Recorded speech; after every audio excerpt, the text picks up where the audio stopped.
खुराना हूँ। खुराना आई सेंटर में मैं पीडियाट्रिक ऑफ्थेल्मोलॉजिस्ट, बच्चों की आंखों की स्पेशलिस्ट और ऑक्यूलर प्लास्टिक सर्जन, जो आंखों के आसपास की प्लास्टिक सर्जरी जो होती है, जैसे आंखों के पलकों की दिक्कत या नसूर वगैरह, आंखों से पानी आना, उस तरह के प्रॉब्लम्स में मैं डील करती हूँ। और आज हमारे यहाँ हमने गणतंत्र दिवस के उपलक्ष्य में जो कार्यक्रम आयोजित किया था, उसमें हमने सभी ECHS के जो पेंशनर्स और बेनिफिशियरीज हैं, स्पेशली उनके लिए हमने एक फ्री आई स्क्रीनिंग कैंप की आयोजना आज करी थी। तो क्या वो मकसद अभी चल रहा है। तो क्या मकसद था मैम इसका? हाँ जी, इसका क्या मकसद था कैंप का? जो मकसद ये था कि जो हमारे ECHS के जो बेनिफिशियरीज हैं उनको और उनकी फैमिलीज को फ्री आई स्क्रीनिंग, फ्री आई चेकअप करना, क्योंकि कुछ ऐसी बीमारियां हैं जो स्क्रीनिंग में ही जांच करने पे पता चलती हैं, जैसे काला मोतिया या रेटिना प्रॉब्लम चल रही होती है, पर वो रेगुलर जब चेकअप करा जाए तो उसमें ही पकड़ी जाती है, और टाइमली वो नहीं पकड़ी जाए तो फिर वो विजन थ्रेटनिंग, नजर उस बीमारियों की वजह से जा सकती है। तो एक ये अवेयरनेस कैंपेन की तरह भी था कि टाइमली डिटेक्शन और रेगुलर आंख का चेकअप और स्क्रीनिंग जरूरी है। तो कितने लोगों ने इस कैंप का लाभ उठाया आज? जो कितना वो लोगों को फायदा हुआ? काफी सारे ECHS के लोग आए, अभी भी कैंप चल रहा है। तो हर एज ग्रुप के बच्चे पूरे सिर्फ जांच की है, ट्रीटमेंट भी किया है। ट्रीटमेंट भी जहाँ जहाँ ट्रीटमेंट रिक्वायर्ड है ट्रीटमेंट भी किया है, दवाइयों के उससे, और जहाँ जहाँ सर्जरी रिक्वायर्ड है सर्जरी की सलाह दी गई है कि किस तरह से यहाँ पे अत्याधुनिक सारी टेक्निक से हर तरह के आंख की सर्जरी करी जा सकती है। ज्यादा दिक्कत तो सफेद मोतिया की ही होती है, स्पेशली क्योंकि वो एज रिलेटेड है। एक उम्र के बाद 50-55 के बाद सफेद मोतिया अधिकतर शुरुआत हो जाती है। तो जो ECHS के पेंशनर्स हैं, स्पेशली उनमें सफेद मोतिया की ही जो दिक्कत है वो सबसे ज्यादा है। तो पैनल की सुविधा है यहाँ? मशीन और पैनल की सुविधा है? सारे पैनल्स की सुविधा है इधर, ECHS की है, हरियाणा गवर्नमेंट की है, आयुष्मान है, बाकी जो भी सारे TPAs हैं, सारी सुविधाएं उपलब्ध है। तो ऑपरेशन वगैरह भी होते हैं यहाँ पर? बिल्कुल, ऑपरेशन वगैरह होते हैं। आंख की जितनी भी सारी बीमारियां हैं, हर बीमारी का ऑपरेशन यहाँ पे होता है। राइट फ्रॉम सफेद मोतिया, काला मोतिया, पर्दे की दिक्कत, छोटे बच्चों की आंखों की दिक्कत, भैंगापन, पलकों की दिक्कत, नासूर, आंख से पानी आना, हर तरह की जो भी आंख की जो भी बीमारियां हैं, सबका इलाज ऑपरेशन द्वारा यहाँ होता है। सिम्टम्स और इसके क्योर क्या है, इस तरह आप बच सकते हैं शुरुआत में? आंखों की ना 2 किस्म की बीमारियां हैं। एक जो आपको सिम्टम बता के आती है, एक जो सिम्टम के बिना आती है और अंदर ही अंदर नजर आती है। आज के कैंप का और इस तरीके के अवसर जो आते हैं उनका हम फायदा उठाते हैं कि अवेयरनेस कैंपेन जाए, और उसका पर्पज़ यही होता है कि जो बीमारियां बिना सिम्टम के आ रही हैं उनको हम टाइमली पकड़ सकें। इसके लिए हम भी करते हैं, सरकार भी अपनी तरफ से कोशिश करती है, रेडियो में भी आता है, न्यूज़पेपर में भी आता है, लेकिन ये बार बार रीइंफोर्स करना पड़ता है लोगों को, क्योंकि जनरली हमारी पॉपुलेशन में जनरल आई चेकअप का कॉन्सेप्ट या जनरल चेकअप का कॉन्सेप्ट बहुत ज़्यादा नहीं है। लोग तभी घर से निकलते हैं, डॉक्टर को दिखाते हैं जब आँख में कुछ तकलीफ है, लेकिन अधिकतर भयंकर बीमारियाँ जो हैं वो बिना बताए आ जाती हैं। वो जब तकलीफ आपको बता रही हैं तब तक तो वो एंड स्टेज पे पहुँच गई। तो हमारा जो मेन इसका मकसद था वो यही था कि भाई ऐसे लोगों को हम टाइमली पकड़ सकें, और अगर उन्हें कुछ है तो एक ट्रीटमेंट के शेड्यूल पे डाल सकें, क्योंकि अक्सर इस तरीके की बीमारियां लंबी चलती हैं, ना एक टाइम का ट्रीटमेंट है ना एक टाइम का चेकअप है, तो लंबी प्रक्रिया है। जैसे BP शुगर किसी के शरीर में चल रही है, इस तरह बहुत बीमारियां जो बिना बताए आ जाती हैं। तो किसी का कोई लक्षण ऐसा बता दीजिए, दर्शक देखें जो इलाज ट्रीटमेंट करवा सके बच्चों को लेकर। हाँ, बच्चों को जो चश्मे लगते हैं ना, उसका सबसे बड़ा दोषी आज की डेट में उनके माता पिता हैं, जो उनको मोबाइल दे देते हैं खाना खिलाने। इस काम से बिल्कुल बचना चाहिए।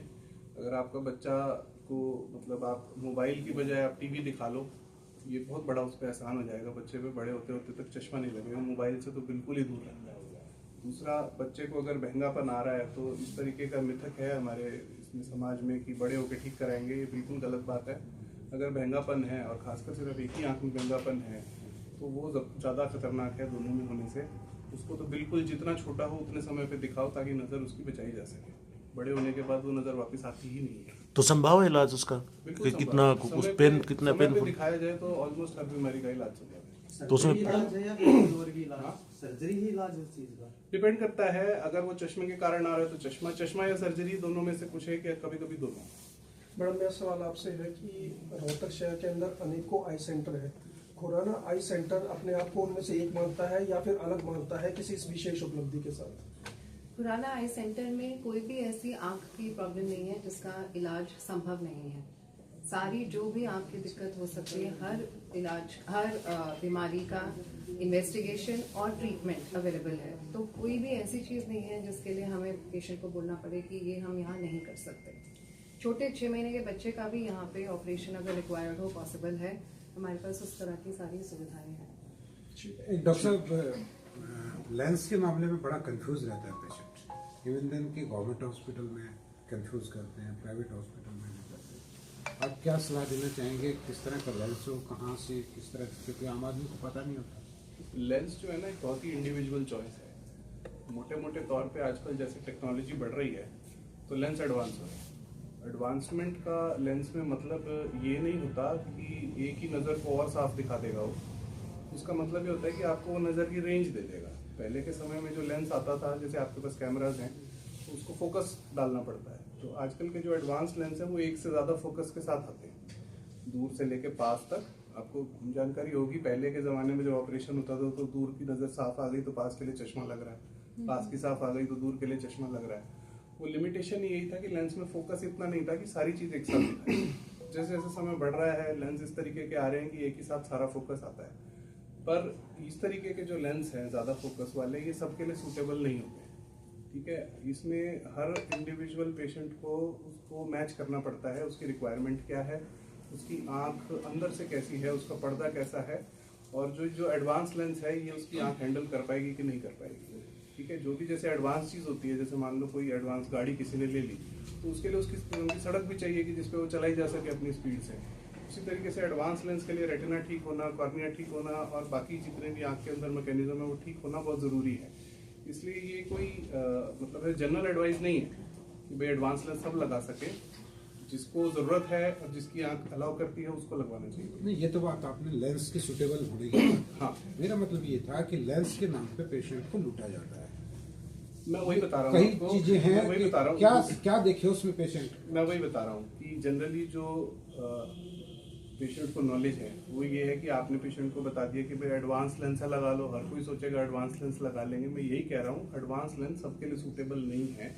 उसको मैच करना पड़ता है, पेशेंट की रिक्वायरमेंट क्या है, उसका रेटिना कैसा है, उसका कॉर्निया कैसा है, उसकी नस कैसी है। इसलिए ये मान के चलना कि एडवांस लेंस बेटर नज़र देगा, ये बिल्कुल ठीक बात नहीं है। आयुष्मान कार्ड की सुविधा बिल्कुल है। डॉक्टर साहब, ईसीएचएस के जो पेशेंट हैं उनको काफी चक्कर लगाने पड़ते हैं ईसीएचएस के और अस्पताल के बीच में। कोई है व्यवस्था जो उन बेचारों को, पूर्व सैनिकों को कुछ सुविधाएं ऐसी मिल जाए? आम अस्पतालों में लेके भी आते हैं, छोड़ के भी जाते हैं। हम अपनी तरफ से पूरी सुविधा देते हैं, लाने ले जाने की पूरी है। पेपर वर्क एक ही बार में पूरा कर देते हैं, क्योंकि ये बेनिफिशरीज हैं। तो ये सरकार की तरफ से प्रक्रिया है। सरकार कोशिश कर रही है, हर चीज में डिजिटाइजेशन ला रही है।